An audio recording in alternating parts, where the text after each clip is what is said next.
A Survivor's Guide to Westminster will be published, part of which covers Brexit. And yes, by inference, everyone will be in the book. Would my right honourable friend agree with me that the last general election was not fought on how political parties might handle the coronavirus pandemic, but was categorically about ensuring that the result of the 2016 referendum was implemented in full? Will my right honourable friend confirm that that is what he intends to see happen? Prime Minister. I can indeed, Mr. Speaker, and I congratulate my right honourable friend on his new book, and I can assure him that this country has not only left the European Union, but on January the 1st we will take back full control of our money, our borders and our laws. We now come to the Leader of the Opposition, Keir Starmer. Mr. Speaker, this is a crucial moment if we're to gain control of the virus. Yet for 8 days, nearly 16,000 positive tests were missed by the government. That means about 48,000 contacts were not traced. As of yesterday, thousands had still not been reached. Does the Prime Minister accept that this very basic mistake has put lives at risk? Mr. Speaker, this is certainly a problem that we have fixed. The computer glitch error that he refers to has been addressed. All the 16,000 that he refers to have in fact got their positive test results and should be self-isolating. And as soon as we became aware of the missing data, we brought in 800 people to chase up those index cases, and we continue to chase their contacts, Mr. Speaker. And I think it will be for the reassurance of the House and the country that the data points, the missing data points, do not, now that we look at them, change in any way our assessment of the epidemiology, the spread of the disease. And that's why we continue with our package to suppress the virus, not just nationally, but locally and regionally as well. Keir Starmer. Mr. Speaker, this isn't just a technical issue, it's a human issue. And the attempted reassurance by the Prime Minister just doesn't wash. In Greater Manchester, some of the missing cases date back to September the 18th. That's 2.5 weeks ago, with 3 very serious consequences. It's now much harder to contact people after so long, the contacts of the 16,000. Even if they're contacted successfully, for many, the self-isolation period has already expired. And thirdly, important decisions on local restrictions were made using the wrong data. £12 billion has been invested in this system, and yet a basic Excel... Well, Mr. Speaker, you can't have it both ways. You can't call it a human error and a basic Excel error. And let me just remind the House of what and the right honourable gentleman of what I've just said, because the crucial thing is that, yes, of course there has been an error, but the data points that we're looking at do not change, the cases that we're looking at don't change the basic distribution of the disease. And I think it's very important for people to understand, because that's really what he was, I think, trying to drive at. And although the cases in the country are considerably up across the country this week on last week, the 7-day statistics, Mr. Speaker, show that there are now 497 cases per 100,000 in Liverpool, 522 cases per 100,000 in Manchester, 422 in Newcastle. And the key point, Mr. Speaker, there is that the local regional approach combined with the national measures remains correct, I think, because 2/3 of those admitted into hospital on Sunday were in the northwest, the northeast and Yorkshire. So that's why I think that approach continues to be correct. Mr. Speaker, the Prime Minister says it doesn't alter the basic distribution, yet thousands of people have been walking around while they should have been self-isolating. It patently has an effect on the basic distribution. If this was an isolated example, I think the British people might understand. But there's a pattern here on care homes, protective equipment, exams, testing. The Prime Minister ignores the warning signs, hurtles towards a car crash, then looks in the rear mirror and says, what's all that about? It's quite literally government in hindsight. Today is 100 days, Mr. Speaker, since the first local restrictions were introduced. 20 local areas in England have been under restrictions for 2 months. Prime Minister, in 19 of those 20 areas, the infection rates have gone up. In Rosendale and Hyndburn, they've gone up tenfold. Yet all the Prime Minister has to say is, it's too early to say if restrictions are working. But it's obvious that something's gone wrong here. So what's the Prime Minister going to do about it? Well, Mr. Speaker, as he knows, we're continuing to provide support, £5 billion of support for the North West, North East, for the lockdowns, the extra restrictions that they're experiencing, and we will continue to support all areas across the country that have to go into local measures. Now, 2 weeks ago, I set out that strategy. I said that we would go forward with national measures and such as intensifying the rule of six, making sure that we enforce the rule of six. 2 weeks ago, Mr. Speaker, he supported it. In fact, I think he went on the Nick Ferrari show saying that, yeah, I support the rule of six. Yes, I do. Yet last night, Mr. Speaker, the Labour Party abstained on the rule of six.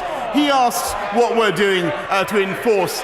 He asks what we're doing to enforce local measures. He can't even be bothered to get his own side to support them himself. Mr. Speaker, for the Prime Minister's benefit, let me take this slowly for him. We support measures to protect health. We want track and trace to work. But the government is messing it up, and it's our duty to point it out. Let's get back to the questions, because these are not trick questions. I've got the figures here, Prime Minister. In Bury, when restrictions were introduced, the infection rate was around 20 per 100,000. Today it's 266. In Burnley, it was 21 per 100,000 when restrictions were introduced. Now it's 434. In Bolton, it was 18 per 100,000. Now it's 255. The Prime Minister really needs to understand that local communities are angry and frustrated. So will he level with the people of Bury, Burnley and Bolton and tell them what does he actually think the problem is here? Mr. Speaker, the problem is, alas, that the disease continues to spread in the way that I described to the House earlier, and the figures that he gives are no surprise, since they're fundamentally repetitions of what I've already told the House. And what we are doing is a combination of national and local measures, which 1 week, Mr. Speaker, he comes to this House and supports, and the next week, mysteriously, he decides to whisk his support away, and he cannot even be bothered to mobilise his own benches to support something as fundamental as the rule of six, which he himself said only 3 weeks ago that he supported. He cannot continue to have it both ways. Does he support the rule of six? Yes or no? Yes. But the government. Yes. But if the Prime Minister can't see, and hear local communities when they say the infection rate has gone up tenfold under restrictions, and he doesn't realise that's a problem, then that is part of the problem. Mr. Speaker, there's a further cause of anger. Prime Minister, if you actually listen to the question, we might get on better. There's further cause of anger. Lack of clarity about why particular restrictions have been introduced. For example, in the Prime Minister's own local authority, Hillingdon, today there are 62 cases per 100,000, yet no local restrictions. But in 20 local areas across England, restrictions were imposed when infection rates were much lower. In Kirklees, it was just 29 per 100,000. Local communities, Prime Minister, genuinely don't understand these differences. Can he please explain for them? Mr. Speaker, I think actually that he's heard from me and heard repeatedly from the government why we're bringing in differentiated local restrictions. I've just given the figures for the North East and North West. I wish I could pretend, Mr. Speaker, that everything was going to be rosy in the Midlands or indeed in London, Mr. Speaker, where, alas, we are also seeing infections rise. And that's why we need a concerted national effort. We need to follow the guidance. We need hands, face, space, get a test if you have symptoms, and obey the rule of 6, Mr. Speaker. And I think it quite extraordinary that the right honourable gentleman has just said that he personally supports the rule of 6 while allowing his entire party to abstain. Mr. Speaker, the Prime Minister can't explain why an area goes into restriction. He can't explain what the different restrictions are. He can't explain how restrictions end. This is getting ridiculous. Next week, this House will vote on whether to approve the 10 p.m. rule. The Prime Minister knows that there are deeply held views across the country in different ways on this. One question is now screaming out: is there a scientific basis for the 10 p.m. rule? The public deserve to know. Parliament deserves to know. If there is, why doesn't the government do itself a favour and publish it? If not, why doesn't the government review the rule? So will the Prime Minister commit to publishing the scientific basis for the 10 p.m. rule before this House votes on it next Monday? Mr. Speaker, the basis on which we set out the curtailment of hospitality was the basis on which he accepted it 2 weeks ago. And that is to reduce the spread of the virus, Mr. Speaker. And that is our objective. That's why we introduced the rule of 6, Mr. Speaker, which again he supported only 2 weeks ago, and yet last night they abstained, and today they're withdrawing their support for other restrictions. What kind of a signal, Mr. Speaker, does this send to the people of the country about the robustness of the Labour Party and their willingness to enforce the restrictions? Mr. Speaker, that's not new leadership, that's no leadership. And we are taking the tough decisions that are necessary, imposing restrictions, which we don't want to do, Mr. Speaker, but imposing restrictions locally and nationally to fight the virus, to keep young people, keep kids in education, and keep the bulk of our economy moving. And at the same time, Mr. Speaker, we are getting on with our agenda, our lifetime skills guarantee, our green industrial revolution, by which we will take this country forward and build back better. John Stevenson. Thank you, Mr. Speaker. Two of the government's central policies are levelling up and housing.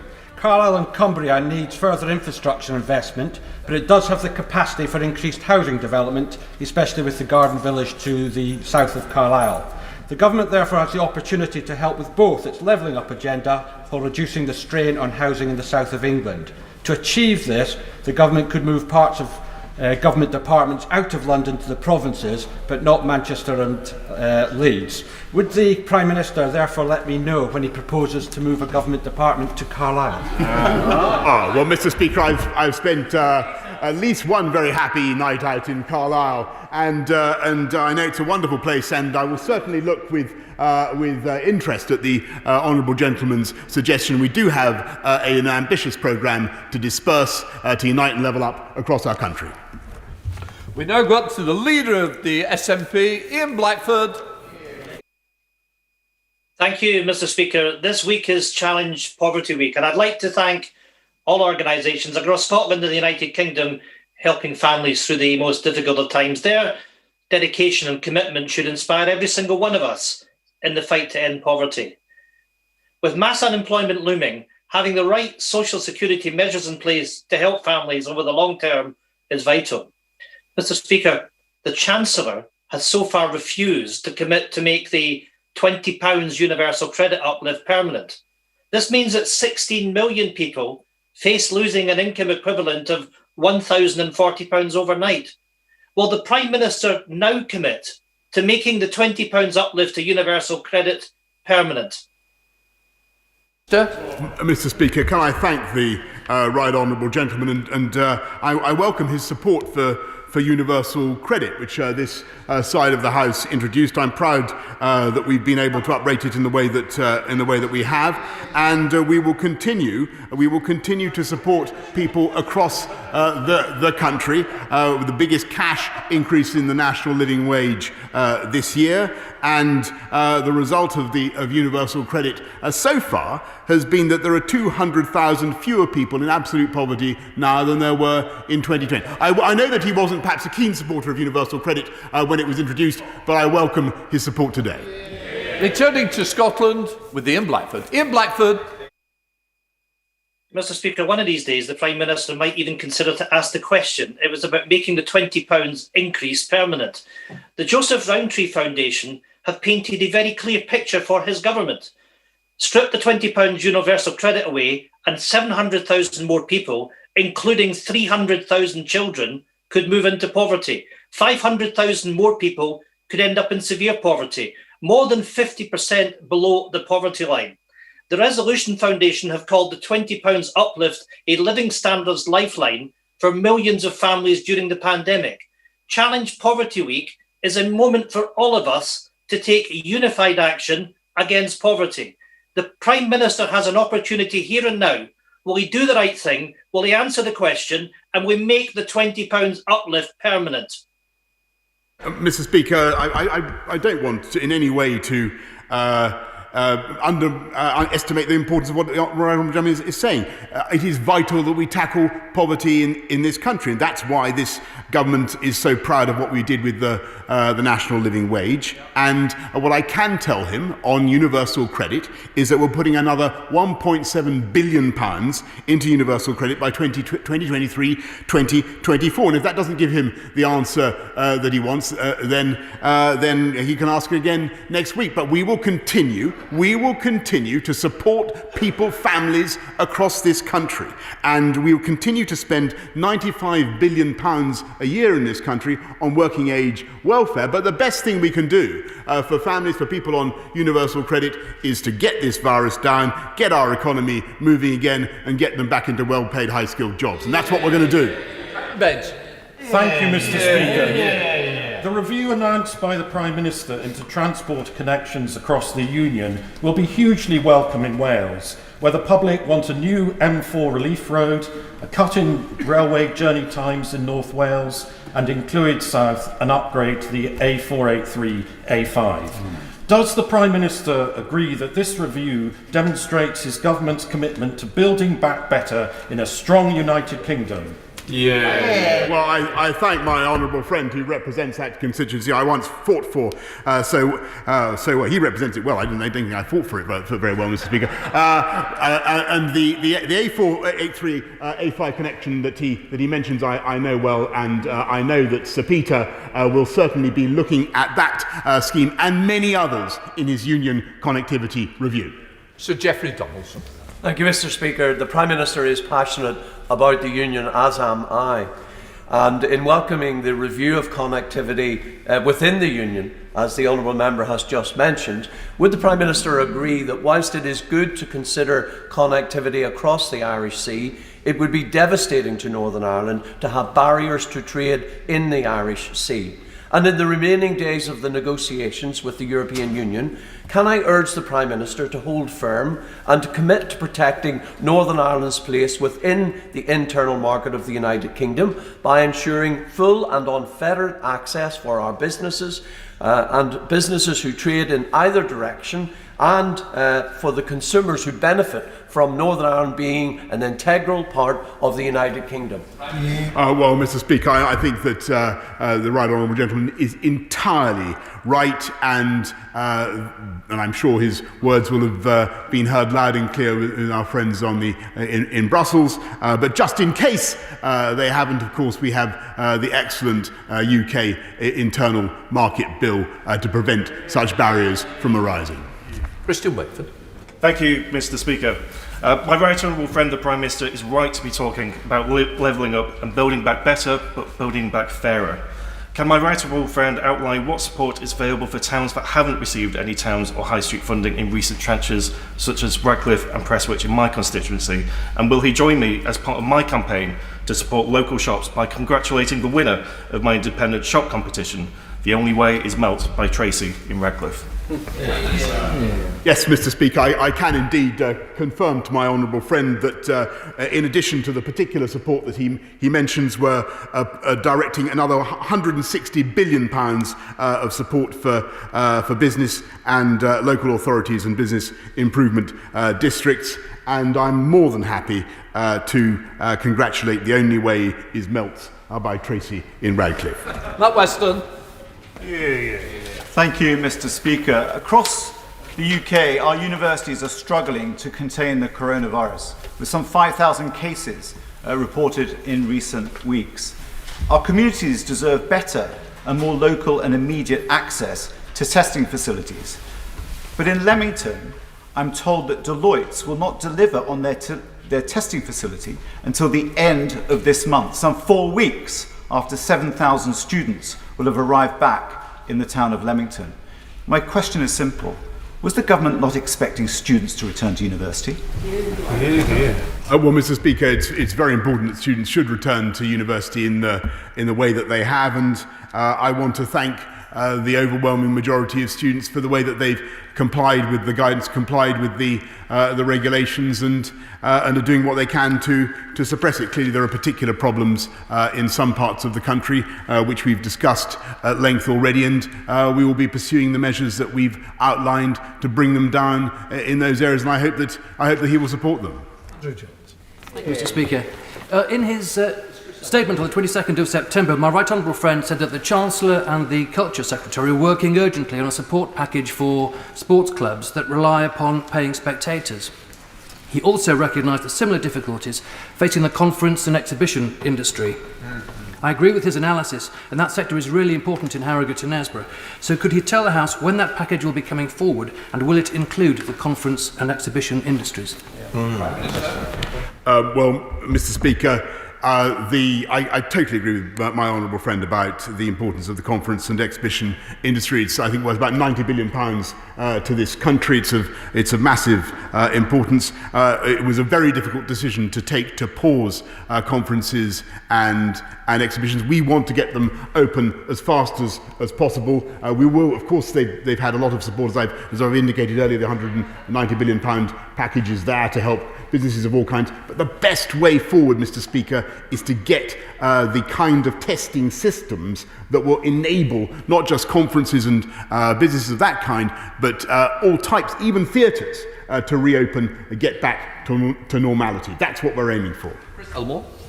Mr. Speaker, yesterday the Chancellor suggested that those who are musicians or work in the creative industries who can't work because of COVID restrictions, and I quote, should find new opportunities. Can the Prime Minister tell the House what jobs the hundreds of thousands of people, including hundreds in my constituency who work in the fastest growing part of our economy, should be doing? Because the answer from the Chancellor of go away, find a new job, you're not our problem, simply isn't good enough for these thousands of people who are truly talented and world-leading within this country. Mr. Speaker, that is simply not what the Chancellor said. And my right honourable friend, the Chancellor, has already provided £1.7 billion of support for the creative culture industries, for sport, and we will ensure, and he's right, by the way, to identify the massive economic value of those industries, and that's why we are supporting them through these tough times, and that's why we're working to get the virus down, get our economy back to normal as fast as we possibly can, and I hope that he will support our strategy.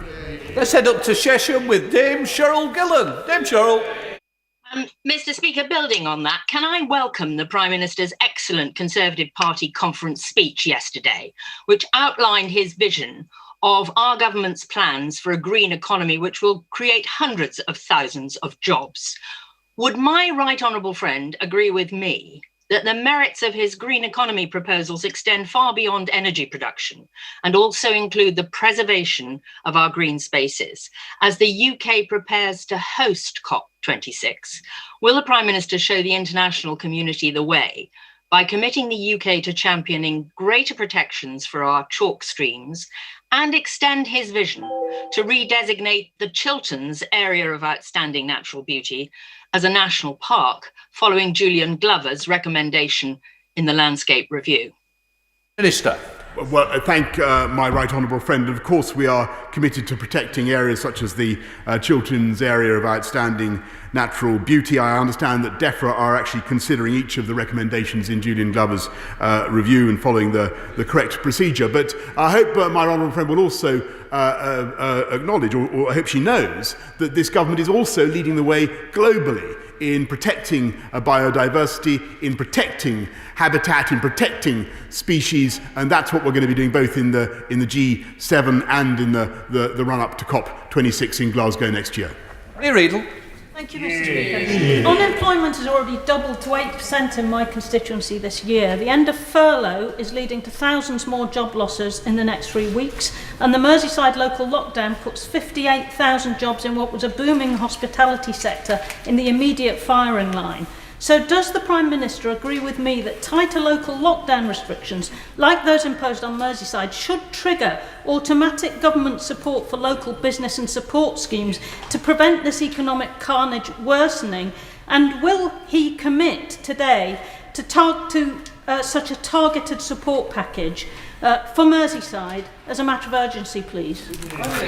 Well, Mr. Speaker, I share her feelings about the loss of jobs and the potential loss of jobs. It's wretched that we have to do this, and all I can tell her is that we've already allocated 2.6 billion pounds to the northwest, and Knowsley in particular, her constituency, as she knows, has had 12 million pounds. Liverpool another 40 million pounds. But we will continue to provide support across the country to put our arms around jobs and livelihoods in the country as we've done throughout this pandemic. Thank you, Mr. Speaker. And can I welcome the Prime Minister's confirmation of the 40 new hospitals this decade, including the Mid and North Hampshire proposal, which will serve many of my constituents in East Hampshire. And does he agree with me that this is also a good opportunity to optimise healthcare provision across the wider area, making full use of our valued community hospitals like Alton Hospital? Yes, indeed, Mr. Speaker. I can confirm to my right honourable friend that we're building a new hospital at Basingstoke and North Hampshire Hospital, major refurbishment at the Royal Hampshire Hospital in Winchester, and we will continue to support Hampshire Hospitals NHS Foundation Trust as they develop their plans, including such local infrastructure as Alton Community Hospital. Twist. Thank you, Mr. Speaker. Restrictions in the North East around opening times and social